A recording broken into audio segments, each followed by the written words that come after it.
कैसे हैं आप सभी लोग और आप सबकी तैयारी कैसी चल रही है? स्वागत है आप सभी का जीएस विद शिवांग में संविधान के पार्ट नंबर 2 में। पार्ट पहला आपने कल देखा था, उसमें हमने कुछ अनुच्छेदों को कवर किया और आज उसके आगे की प्रक्रिया हम शुरू करते हैं। तो आइए बोर्ड पे। अनुच्छेद 52 में दिया है भारत का एक राष्ट्रपति होगा।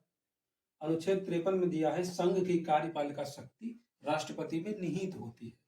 एक क्वेश्चन इससे संबंधित ये पूछा जाता है कि भारत का कौन सा पद कठपुतली की तरह कार्य करता है? तो भारत के राष्ट्रपति कठपुतली की तरह कार्य करते हैं।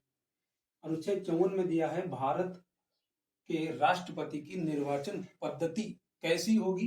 अनुच्छेद 54 में दिया है। अनुच्छेद 60 में दिया है भारत के राष्ट्रपति की शपथ।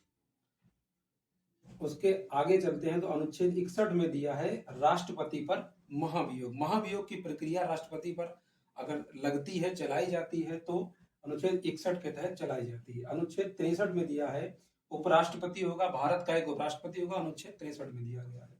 अनुच्छेद 72 में राष्ट्रपति की क्षमादान की शक्ति, क्षमादान सुप्रीम कोर्ट के बाद के जो फैसले होते हैं उस पे कुछ फैसलों पे राष्ट्रपति जिनको फैसला अपनी तरफ से सुनाता है वो अनुच्छेद 72 में दिए गए हैं। अनुच्छेद 75 में दिया गया है प्रधानमंत्री की नियुक्ति से संबंधित जो भी चीजें हैं वो अनुच्छेद 75 में दी गई हैं। प्रधानमंत्री की नियुक्ति राष्ट्रपति के द्वारा होती है और प्रधानमंत्री की सलाह पर राष्ट्रपति अन्य मंत्रियों की नियुक्ति करता है। अनुच्छेद 76 में दिया गया है महान्यायवादी। 79 अनुच्छेद 79 में दिया गया है संसद का गठन। 80 में दिया गया है राज्यसभा का गठन।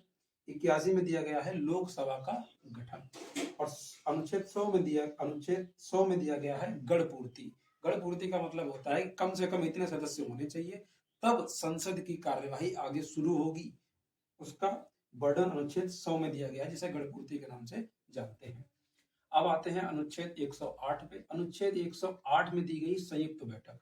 कुछ ऐसे फैसले जो इमरजेंसी के दौरान या कुछ ऐसे बिल जिनको तुरंत पास करना है, जिन पे मनोनयन करना है, उन पे राष्ट्रपति 108 अनुच्छेद के तहत संयुक्त बैठक बुलाते हैं जिसकी अध्यक्षता लोकसभा के अध्यक्ष करते हैं तथा यह ऐसी बैठक है जिसमें उपराष्ट्रपति भाग नहीं लेते हैं। अनुच्छेद 110 में दिया गया है धन विधेयक के बारे में जो भी चीजें दी गई अनुच्छेद 110 में है। अनुच्छेद 123 में दिया गया है राष्ट्रपति का अध्यादेश। राष्ट्रपति किसी चीज पर जब अध्यादेश पारित करते हैं वो अनुच्छेद 123 में दिया गया है। अनुच्छेद 124 में एससी मतलब सुप्रीम कोर्ट का गठन 124 में है। 143 में सुप्रीम कोर्ट से राष्ट्रपति सलाह, कुछ केस ऐसे होते हैं जिन पे राष्ट्रपति सुप्रीम कोर्ट से सलाह लेना चाहता है कि ये सही है या गलत है, तो वो सलाह किस अनुच्छेद के तहत लेता है? 143 के तहत।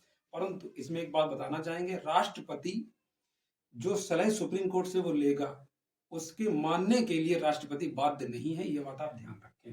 अनुच्छेद 153 में राज्यों के राज्यपाल बताए गए हैं। अनुच्छेद 155 में राज्यपाल की नियुक्ति बताई गई है। राज्यपाल की नियुक्ति राष्ट्रपति करते हैं तथा राज्यपाल का जो पद है वो राष्ट्रपति के, अगर उसकी तरफ से देखें तो प्रसाद पर्यंत पद बोला जाता है। अनुच्छेद 165 में राज्य के महाअधिवक्ता का वर्णन है। अनुच्छेद 213 में राज्यपाल का अध्यादेश है।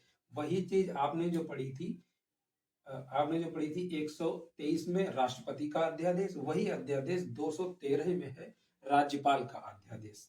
214 में हाईकोर्ट का गठन बताया गया है। 267 में आकस्मिक निधि बताई गई है और 280 अनुच्छेद में वित्त आयोग का गठन बताया गया। वित्त आयोग का गठन 280 अनुच्छेद में बताया गया है। इसके आगे की जो भी श्रृंखलाएं हैं वो हम लाते रहेंगे। आप इस वीडियो को लाइक करें, चैनल को सब्सक्राइब करें और शेयर करें और अपने सुझाव कमेंट बॉक्स में जरूर बताएं। धन्यवाद।